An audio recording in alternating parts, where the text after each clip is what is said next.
apparently there has been this guide for Elden Ring PvP, and IGN made it, right? This is IGN. I think it is. Is it like the legit IGN? It is the legit IGN. Okay, so IGN made this guide for Elden Ring PvP, and I've heard some pretty funny fucking things on this guide. And as someone that plays a lot of PvP myself, I'm not an expert. Obviously, I'm not an expert, but yeah, I really want to see what they're talking about. Let me know if the audio's all right, guys. Damn, starting with Melania's hand. Oh boy.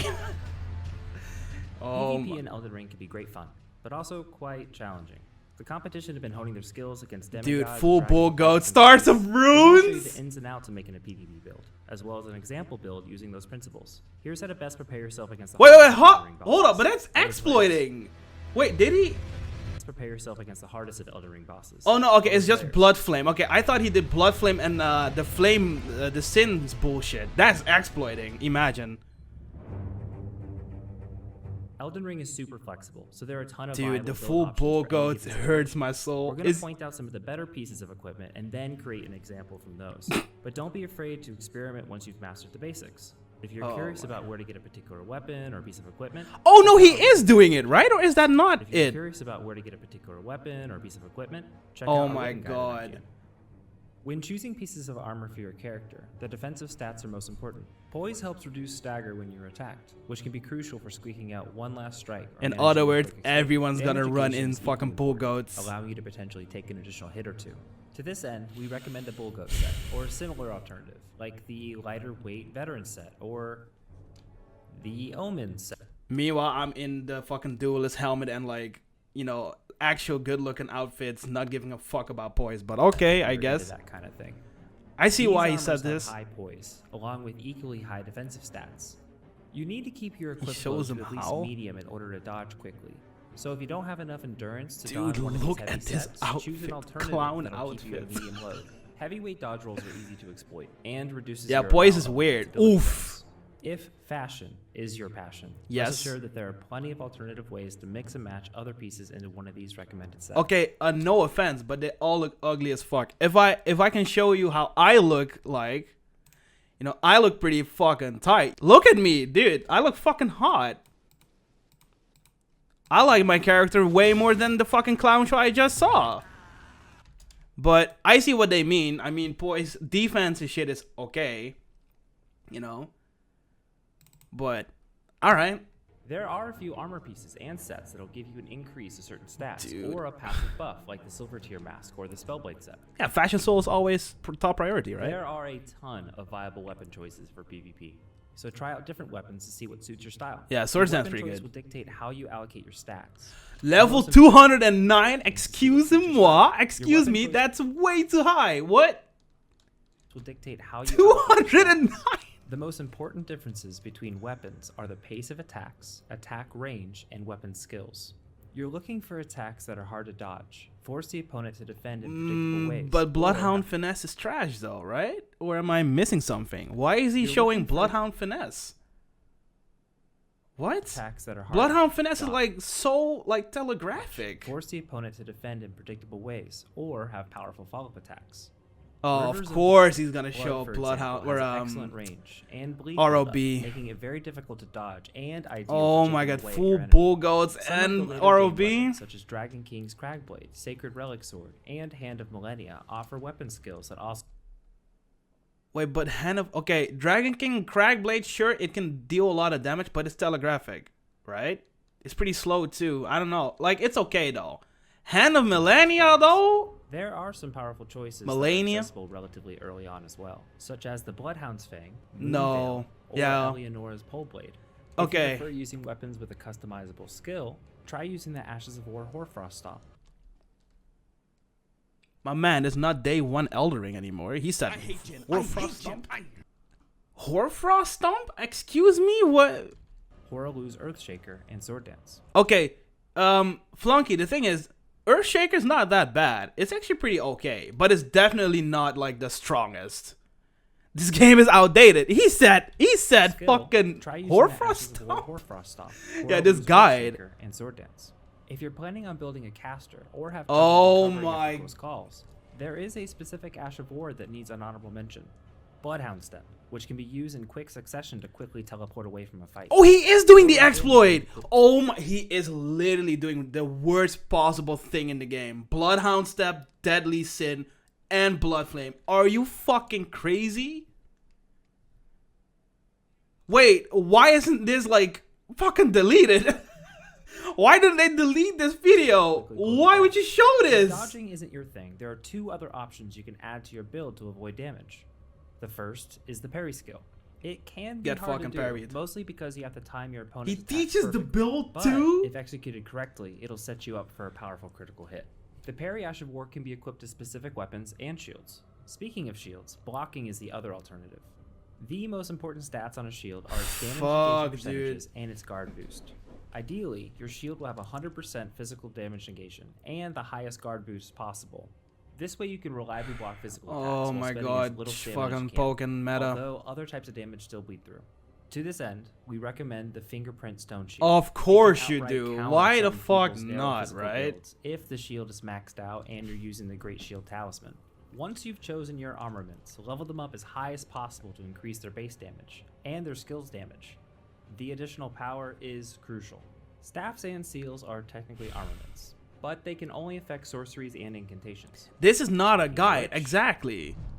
This is literally like how to be the biggest fucking scrub in PvP. Or how to be the most toxic fucking living being in PvP. Watch this video. Could use both. The number of stat points needed to efficiently use sorceries and Dude, the bull ghost is triggering me. So in most cases, it's better to choose one of these two spell oh my god, stars of Incantations are generally the stronger choice. They have better buffs, along with a diverse set of viable spell options. Flame Grant Me Strength and Golden Val's attack buffs stack with each other, for example. Another great combo for incantation users is Fire's Deadly Sin and Blood Flame Blade. He literally fucking says it. I thought they would just show it. No, they're actually saying, hey, this is a big fucking glitch and exploit. How about doing that shit in PvP? That explains why I actually fought against multiple people doing this. Dude, I've seen a lot of people setting it up when I got summoned. I'm like, oh, nope, I'm out. Now I know why. They actually go out a limb to say, yo, Fire Deadly Sin. Do they even know this is an exploit or do they not? Like, I'm actually like confused. Do they know or do they not? Because this obviously is not intended. Fire damage aura from Fire's Deadly Sin will start to apply the bleed from Blood Flame Blade, making it easy to punish Tarnish who like to run. My man, it's not just for punishing people that run. It's literally punishing for fucking breathing. What do you mean? What do you mean? This is not... They explain that so casually. Yeah, this is good for people that run. My man, this is not just for people that run. And you know damn well that's not the fucking case. Don't count sorceries out entirely, though.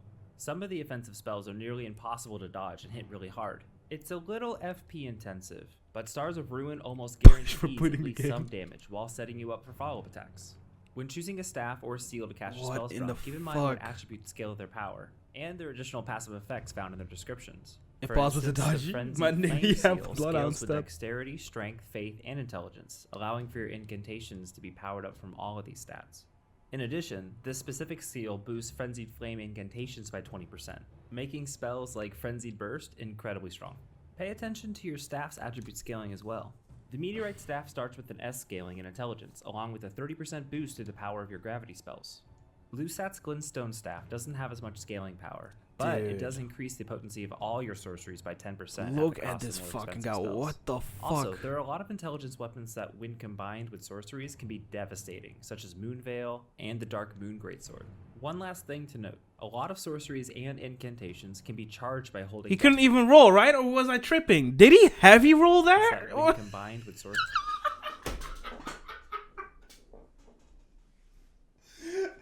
Brother, this is not a real thing, right? Or is it? Am I?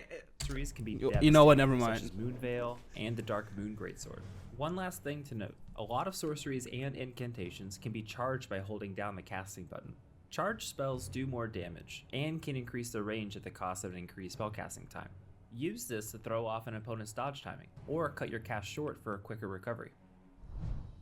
How does he even fat roll at level 209? Excuse me, well, how do you do this? What? Alright. Just like with your weapon choice, there are a lot of good options to pick for talismans. Here are just some of our favorites. If you're building a caster, the Radagon's icon increases your casting speed as if you had 30 more points in dexterity. I mean, yeah. Yourself focus on your weapon skill. The Shard of Alexander boosts its damage by 15%. The +5 to Vigor, Endurance, Strength, and Dexterity from Radagon's Sword Seal more than make... Okay, don't ever use Radagon's Sword Seal, by the way. It sucks. The amount of additional damage is so not worth the extra fucking stats. Especially at level 209, may I add. Excuse me, why would you just debuff yourself for dumb additional stats you don't even need? What? Why would you just kill yourself pretty much for some stats you don't need? +5 to Vigor, Endurance, Strength, and Dexterity from Radagon's Sword Seal more than makes up for the 15% increase in coming damage. Yeah, Sword Seal for PvE early game, sure, but in PvP at level 209? Especially if you prioritize HP with other great talismans like the Erdtree. I like Erdtree though, and Crimson I also like. The Bull Goat's talisman increases poise by a staggering 33%. The Great Jar's arsenal provides a 19% increase to the max equip load, allowing you to use heavier armor and weapons. Finally, the Dragoncrest Great Shield talisman decreases all the physical damage in PvE, not in PvP. This doesn't do shit in PvP. All those damage negation talismans, they don't do shit in PvP. Or like a very small percentage, but it doesn't do anything in PvP. Dude, did they even try? Or did they just... whatever. Taken by 17%. You won't be able to choose all of these, but try to find the ones that suit your style the best. There are a few things to keep in mind when choosing your stats for PvP. Oh, that was Mind terrible. is important in relation to how much you rely on your skills or spells to do your damage. Take note of how many times you can use Bloodhound's Finesse or Stars of Ruin, and then choose your amount of mind to accommodate a certain amount of uses. Vigor reigns supreme and should be your top priority. Hey, at least he says something good now, because people don't level Vigor at all. Mind to accommodate a certain amount of uses. Vigor reigns supreme and should be your top priority. Being able to take an additional Rivers of Blood Slap, fucking Fire Deadly Sin and Blood Flame. Are you Ideally, fucking... your endurance will be the exact amount needed for you to carry all of your gear and stay within a medium weight load. Using talismans to increase your weight capacity won't come with the increased stamina that endurance does.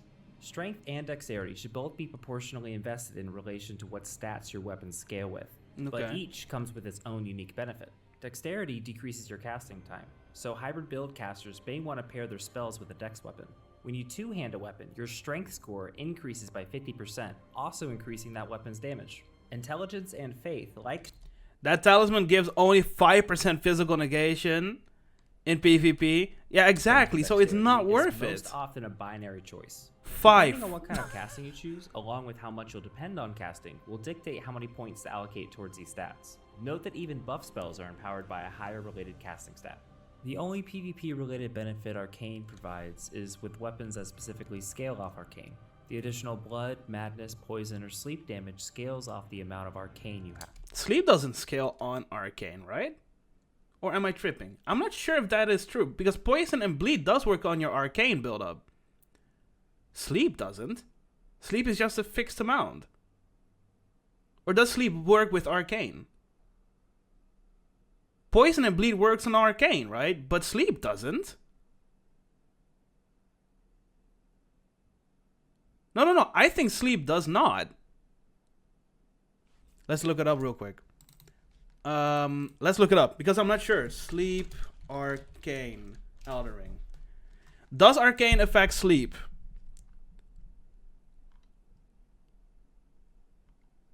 Status build-up skills with arcane only if the weapon is supplied with arcane scaling. Blah, blah, blah. Okay. Okay, yeah, it does. Okay, it does. Poison, bleed, madness, and sleep can scale with arcane. Okay, good. Good. Thank you, Reddit. Okay, that is good. But only with weapons that also scale with arcane. So they do need arcane. Okay, cool. When considering your Flask of Wondrous physic options, know that PvP fights won't always last that long, and you won't always have it available in every fight. Use it for a quick boost to your power by choosing one of the Crystal Knot tiers to increase the stat by 5. I'm gonna laugh if he's gonna. I'm gonna laugh if he's gonna recommend the bubble tier. That shit sucks. You just fucking throw a throwing knife and it's done. Of damage. Stamina is needed for every weapon swing, so the 15 stamina per second recovery from the Green Burst Crystal tier is nice to have. Rather go into the fight with some additional defenses? The Opaline Bubble tier can absorb most of the damage.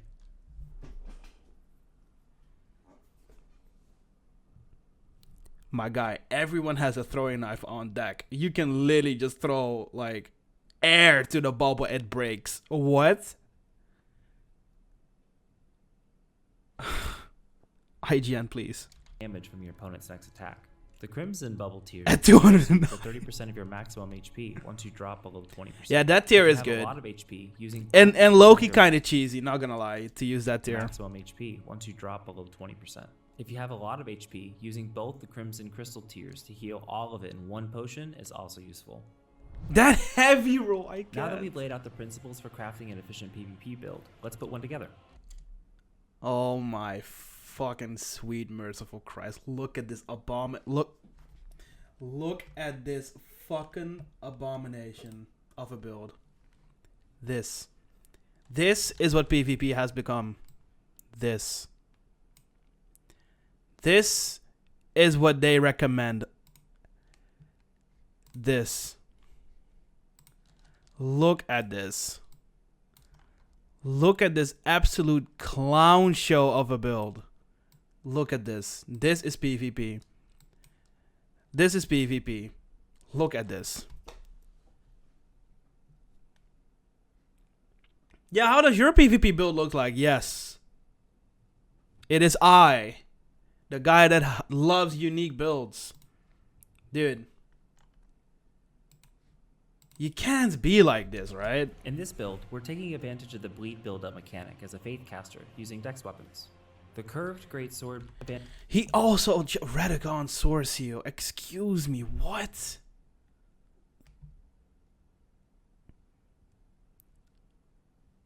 Blood flame blade, deadly sin. Advantage of the bleed build-up mechanic. It is I. Bull goes 290,000 plus. Bloodhound's Fang has blood blast build-up, but can be improved with the blood flame incantation. I guess you can say that this build is the GOAT. I'm committing suicide later. It's also fine. Adds fire damage. The fire damage is buffed with the Flame Grant Me Strength incantation, which also increases physical damage. This physical damage buff stacks exponentially with Golden Vow, which applies a damage and defensive buff simultaneously. This defense is backed up by our equipment, with the damage negation and poise of the Bull Goat set complemented by the Bull Goat's Talisman. This combination brings us to 133 poise, the maximum without consumable items like Balachin's Blessing. Radagon Sword Seal's benefits are too good to pass up, so our Wondrous Flask is mixed with the Crimson and Opaline Bubble tiers, giving us defensive buffs to help mitigate its negative effects. Oh, he sucks in PvP as well, of course. He looks like an absolute clown. And comes with additional stamina and equip load. That, combined with Great Jar's arsenal, makes our tanky build comfortably sit at a medium load. The Frenzied Flame Seal is chosen for its dexterity scaling, along with the added buff to our range incantation, Frenzied Burst. For stats, Vigor and Dexterity are the priority, followed by a high faith. Look at, I've never seen so much dumb shit in the memory slots. Look at this. 2 buffs. Blood Flame Blade with the Fire Sin exploit. To top it off, we got some of those flies, you know, to just go fuck yourself. Frenzy Burst, because why not? Hone Bolt, and this man is definitely gonna glitch cast it with something else. Oh, you like full screen instant Scarlet Rod breath? Yeah, sure, why the fuck not? This man just pulled everything that is almost the most toxic shit in PvP and put it in one slot. He almost lost while exploiting. to support the many buff and offensive spells. Imagine how many shots he did before he got the clips with the kills. Stats are resting at the amounts needed for the necessary requirements of our spells and equipped load. Our armaments have a little bit of strength scaling, so we invested a few points in it as well. As for our other incantations, Swarm of Flies combines well with the hemorrhage effects of our Bloodhound's Fang. It also adds a powerful slow-moving... Dude, why would you do that? The opponent's guessing. Fire's Deadly Sin removes the Flame Grant Me Strength buff, but because it applies blood loss due to Bloodflame Blade, it's a great option for chasing down Maidenless Tarnished who spam their dodges. Honed Bolt is... Spam... Listen, you're literally fucking exploiting in the game, and you're saying spamming roll?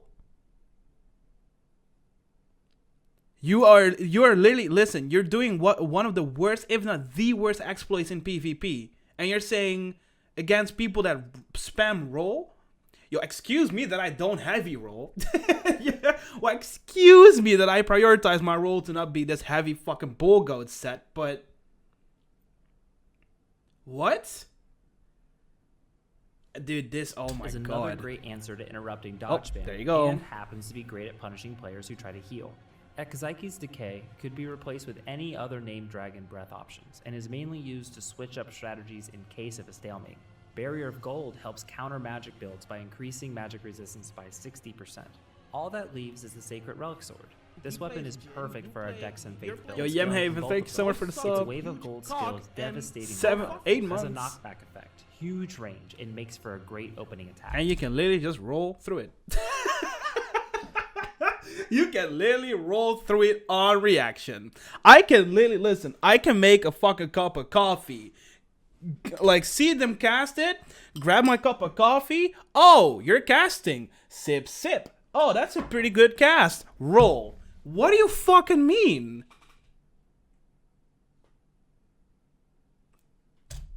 What do you mean? Regardless of what build you choose to make, determining the pace of combat is crucial. Using slow moving Imagine getting like clapped. The Swarm of Flies incantation or the Wave of Gold skill are great like ways this. to force your opponent to react in ways that you can predict. Damn, even as an edgy walk, dash attack fucking or hell, Bloodhound's dude. Finesse to take advantage of the predictable dodges that come after. You could also move forward with these slow-moving abilities to close the gap if your strength lies in a melee strategy, like this one. You'll want to apply buffs right before the fight, but they don't last forever. Look for opportunities to reapply them mid-fight when they run out. Dude, you're not saying that you're relying so much on all your buffs, right? What? Once you've practiced for a while, consider rearranging your spells to make switching them easier to do while in combat. Your build has to be able to answer for the array of other builds. The best PvP players will have options against the many strategies you'll potentially face. With these tips, we hope you'll be farming fellow Tarnished for runes and rune arcs in no time. Let us know about any combinations you've found success with in PvP, or where your favorite place to fight is. For more on Elden Ring, be sure to check out our sorcery build guide for a more spell-focused character, or our guide on how to unlock the secret endgame area of Nicola's Hallig Tree. For all of your other gaming needs, keep it here on IGN.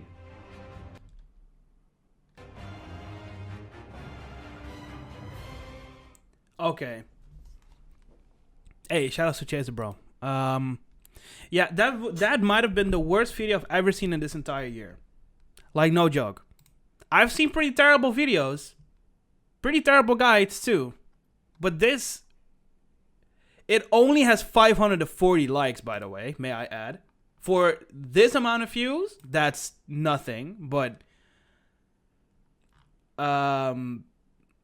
yeah, this is quite possibly the single most informed piece of content I've seen on Elden Ring. You are maidenless if you roll, instead you use exploits to ruin the game. Build guide later with incorrect information, doesn't mention a single soft cap, recommends every broken OP setup, promotes using literally like literal exploits, has no idea how to roll catch, use full heal in duel, doesn't even know about the meta level. This is so fucking bad. Like, we can continue on. Oh, Bobo! He's literally cheating. He's literally cheating. Oh, Bobo, the Lord himself. This is the worst PvP guy possibly ever try again. This is so bad. I 100% agree. Okay, I had no idea people had the audacity to upload this. Who said, yeah, this is good? I don't know who said that, but fucking fire him. You can get the Chrome plugin that shows you the YouTube dislikes on videos again if you want. Oh, seriously? Okay. Yeah, someone said 4.6k dislikes. I mean, I fucking understand if it is actually like 4.6k.